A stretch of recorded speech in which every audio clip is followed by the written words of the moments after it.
Надпревари со висок ризик меѓу земји кои се или биле во воен конфликт, национализам, затегнати дипломатски односи, потенцијални инциденти, војни, гестикулации и поздрави. Ова се дел од ситуациите во кои европските фудбалски власти изминативе години носе одлуки во политички контекст. Потсетуваме на неколку од нив.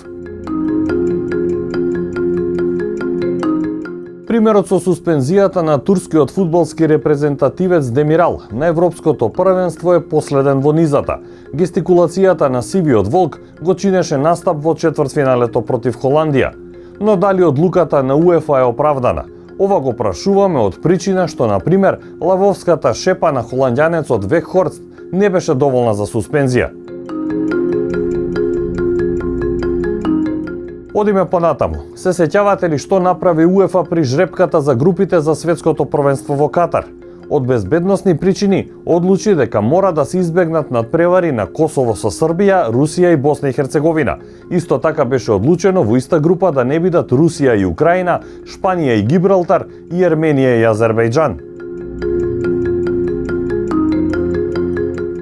Политиката замеша прсти и при сврлањето на Русија од европските надпреварувања поради војната во Украина, и тоа директно. Некои челници од Европската унија и германското МНР бара истите мерки да важат и за Белорусија како воен сојузник на Русија. Сепак Белорусија учествуваше во квалификациите, но на неутрален терен и без публика. Руската инвазија на Украина беше причина и финалето од Европската лига на шампиони во 2022 да биде преместено од Санкт Петербург во Париз. На претходното европско првенство на украинците им беше дозволено да настапат со дресови на која имаше картата на Украина со Крим, Донецката и Луганската република и покрај руската реакција.